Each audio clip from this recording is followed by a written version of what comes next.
ഈ ഷെല്ലാക്രമണം നടന്നിട്ടില്ല എന്നാണ് ഈ സർക്കാർ ഔദ്യോഗികമായി അറിയിച്ചിട്ടുള്ളത്. കാരണം ഈ അതിർത്തി മേഖലകളിൽ ഒരിടത്തും തന്നെ ഷെല്ലാക്രമണം നടന്നതായി യാതൊരു തരത്തിലുള്ള റിപ്പോർട്ടുകളും നിലവിലില്ല. ഈ വെടിനിർത്തൽ കരാർ ലംഘിച്ചുകൊണ്ട് ഉള്ള വെടിവെപ്പ് ഉണ്ടായിട്ടുണ്ടോ എന്ന കാര്യത്തിൽ മാത്രമാണ് ഇനിയൊരു വ്യക്തത വരേണ്ടത്. സാധാരണഗതിയിലൊക്കെ രാവിലെയാണ് ഈ കരസേന അത് സംബന്ധിച്ചുള്ള അറിയിപ്പ് നൽകുന്നത്. അത്തരമൊരു അറിയിപ്പ് ഇന്ന് നൽകുകയും ചെയ്തിട്ടില്ല. പക്ഷേ പൊതുവെ നമ്മളിപ്പോൾ ഈ ജമ്മുവിലും അതുപോലെ തന്നെ കശ്മീരിലുമുള്ള ഈ പ്രാദേശിക മാധ്യമ പ്രവർത്തകരുമായിട്ടൊക്കെ സംസാരിക്കുമ്പോൾ അവർ പറയുന്നത് ഈ മേഖലകളിലൊന്നും തന്നെ ഈ കഴിഞ്ഞ 12 മണിക്കൂറായി ഈ കാര്യമായ 12 അല്ല എങ്കിൽ രാത്രിക്ക് ശേഷം കാര്യമായ തോതിൽ ഏതെങ്കിലും തരത്തിലുള്ള വെടിനിർത്തൽ കരാർ ലംഘനമോ ഷെല്ലിങ്ങോ ഉണ്ടായതായി അവർക്ക് വിവരമൊന്നും തന്നെ ഇല്ല എന്നാണ് പറയുന്നത്. പക്ഷേ ഇതിൽ പ്രധാനപ്പെട്ട ഒരു കാര്യം പാകിസ്ഥാനെ എത്രത്തോളം വിശ്വസിക്കാൻ വേണ്ടി കഴിയും എന്നതാണ്. പാകിസ്ഥാനിൽ വളരെ പ്രധാനപ്പെട്ട ഒരു കാര്യം JD വൻസ് പ്രധാനമന്ത്രി നരേന്ദ്രമോദിയുമായി സംസാരിച്ചതിന് ശേഷം പിന്നീട് സംസാരിക്കുന്നത് ഈ JD വൻസിന് വേണ്ടി മാർക്കോ റൂബിയോ സംസാരിക്കുന്നത് പാകിസ്ഥാൻ പ്രധാനമന്ത്രിയുമായിട്ടായിരുന്നില്ല.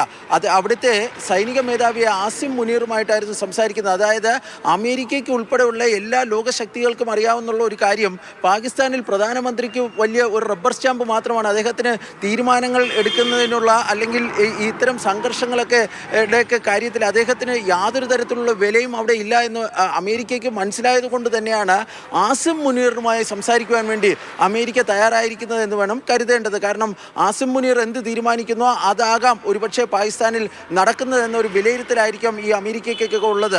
അതുകൊണ്ട് പാകിസ്ഥാൻ സൈന്യവും ഇക്കാര്യത്തിൽ എന്ത് നിലപാട് സ്വീകരിക്കുമെന്നതാണ് ഏവരും ഉറ്റുനോക്കുന്നത്. ഞാൻ ഇന്നലെ ഈ വരുന്ന സമയത്ത് അതായത് ഈ വെടിനിർത്തൽ കരാറിൻ്റെ വാർത്തകൾ പുറത്തു വന്നതിന് ശേഷം ഒക്കെ ആയിരുന്നു ഞാൻ ഈ ജമ്മുവിലേക്ക് വരുന്നത്. ഈ ഏറ്റവും ഈ സംഘർഷ ബാധിത മേഖല എന്ന് പറഞ്ഞാൽ അഖ്നൂറിനൊക്കെ ഞാൻ ക്രോസ് ചെയ്യുന്നത് ഇതിന് ശേഷമായിരുന്നു. പക്ഷേ ആ സമയത്തൊക്കെ നമ്മൾ കാണുന്നത് നമ്മുടെ ശക്തമായ ഈ വിന്യാസം ഈ അതിർത്തി മേഖലകളിലൊക്കെ ഉണ്ട്. സൈന്യമുണ്ട്, BSF ഉണ്ട്, അതുപോലെ തന്നെ മറ്റ് സേനാ വിഭാഗങ്ങളുടെയൊക്കെ ശക്തമായ സാന്നിധ്യം നമുക്ക് അവിടെ ഉണ്ട്.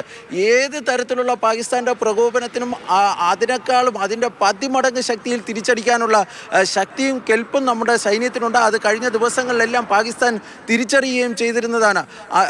അതുമാത്രമല്ല ഇന്നലെ ഈ വെടിനിർത്തൽ കരാർ ലംഘനത്തിന് ശേഷം ഈ സൈന്യത്തിന് പൂർണ്ണ സ്വാതന്ത്ര്യം നൽകിയിട്ടുണ്ട്. BSFന് ബോർഡർ സെക്യൂരിറ്റി ഫോഴ്സിന് നമ്മുടെ ഒരു ബലഹീനതയല്ല. നമ്മൾ എന്നും സമാധാനമാണ് ആഗ്രഹിച്ചിരുന്നത്. പാകിസ്ഥാന്റെ പ്രകോപനങ്ങൾക്കൊക്കെ ശക്തമായ ഭാഷയിൽ പാകിസ്ഥാന് മനസ്സിലാകുന്ന ഭാഷയിൽ നമ്മൾ തിരിച്ചടി നൽകിയിട്ടുണ്ട്. അതുകൊണ്ടാണ് ഗത്യന്തരമില്ലാതെ അസീം മുനീറിനൊക്കെ അമേരിക്കയോട് അഭ്യർത്ഥിക്കേണ്ട സ്ഥിതിയിലേക്ക് ഗതികേടിലേക്ക് എത്തിയിട്ടുള്ളത്.